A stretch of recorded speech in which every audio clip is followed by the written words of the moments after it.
एक जंगल में टुनटुनी नाम की चिड़िया अपने दो बच्चों के साथ रहती थी। उसका पति कालू आम के पेड़ की खेती किया करता था। आम बेचकर बहुत ही अच्छी कमाई हो जाती थी, जिससे कि उसका परिवार बहुत अच्छा जीवन बिता रहा था।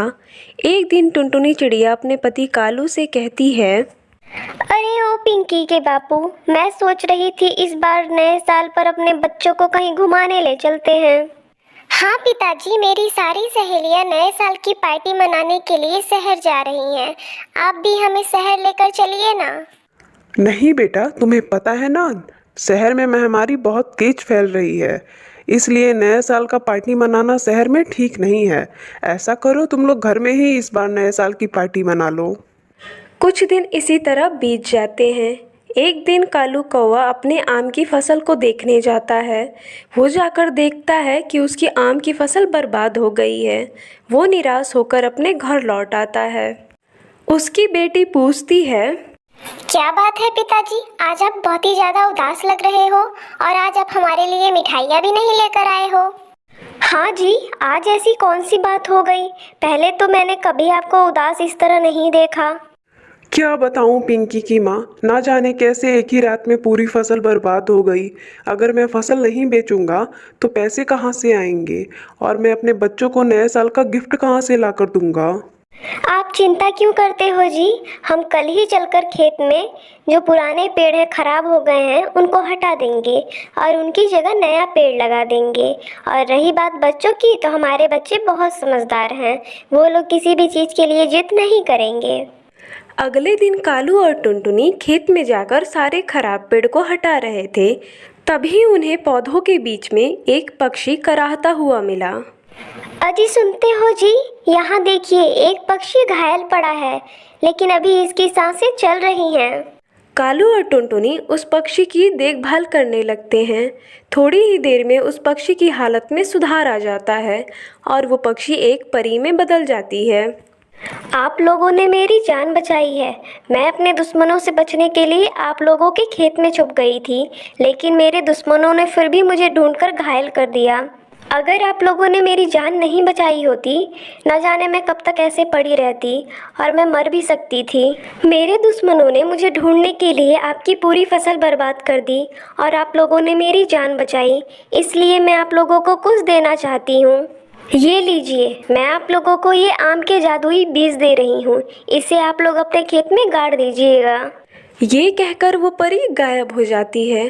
कालू और टुनटुनी उस बीज को अपने खेत में लगा देते हैं।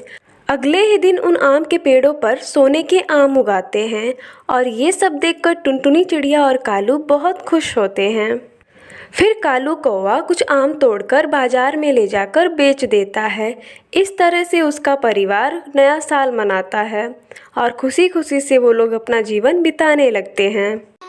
बसंतपुर के जंगल में एक कालू कौवा रहता था अपनी पत्नी टूनी के साथ। उनके पास कुछ ज़मीनें थीं जिन पर वो पति पत्नी खेती किया करते थे। कुछ समय बाद टूनी को एक बेटी होती है जिसका नाम वो टुनटुनी रखती है।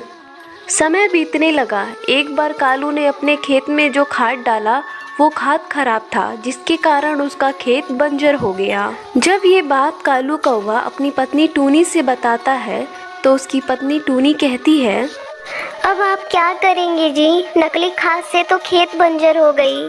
अब आप कोई दूसरा काम ढूंढिए, नहीं तो इस तरह काम नहीं चलेगा। हाँ टूनी, मैं कल ही शहर जाकर काम की तलाश करूँगा। अगले दिन कालू कौवा काम की तलाश में शहर चला जाता है। भैया, अगर मेरे लिए कोई काम है तो मुझे बताओ, मुझे काम की बहुत ज़रूरत है। तू क्या काम करेगा? देखने से तो किसान लग रहा है तू। तुझे खेती के अलावा और कुछ नहीं आता होगा। भैया, मैं कोई भी काम कर लूँगा, बस आप मुझसे कोई भी काम करवा कर तो देखिए। जा भाई जा यहाँ से, मेरा दिमाग क्यों खराब कर रहा है। मेरे पास तेरे लिए कोई काम नहीं है। सुबह से दोपहर हो जाता है पर कालू कौवे को कोई भी काम नहीं मिलता है।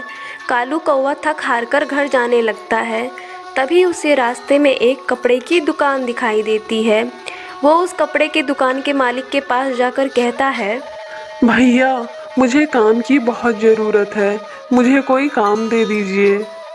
ठीक है, तुझे मैं काम दे देता हूँ, लेकिन मैं तुझे तनख्वाह कम दूंगा। अगर तुझे कम तनख्वाह में काम करना है तो कल से काम पर तू आ जा। कालू कौवा काम के लिए हाँ कर देता है और अगले दिन से काम पर वो आने लगता है। इस तरह कालू कौवे का जीवन हंसी खुशी से बीतने लगा। लेकिन एक दिन अचानक वो कपड़े की दुकान बंद हो जाती है और कालू कौवा फिर से बेरोजगार हो जाता है। जब इस बात का पता टूनी को चलता है तो वो रोने लगती है। हे भगवान, ये तुम हमें कैसे कैसे दिन दिखा रहे हो। अभी तो टुनटुनी के बापू को काम मिला था, फिर से तुमने इन्हें दो राहें पर लाकर खड़ा कर दिया। तुमने हमारी बच्ची के बारे में भी नहीं सोचा, वो कैसे भूखी रहेगी हमारे साथ। घर में एक भी दाना राशन नहीं। भूखे पेट ही सारा परिवार सो जाता है। अगले दिन कालू की चाची आती है, सुंदरी। अरे काकी, आप और यहाँ हमारे घर सब ठीक तो है? क्या बताऊँ टूनी बहू, तुम तो जानती हो कि अब मैं बूढ़ी हो चली हूँ और मेरा कोई भी नहीं है तुम लोगों के अलावा, इसलिए मैं तुम लोगों से मिलने चली आई। और अब तो खेती बाड़ी भी नहीं होती है मुझसे। और बता कालू, तेरा क्या हाल है? क्या बताऊँ काकी, खेत मेरा बंजर हो गया है। घर पे ही बैठा हूँ, कोई भी काम नहीं है। कुछ समझ नहीं आ रहा है कि मैं क्या करूँ।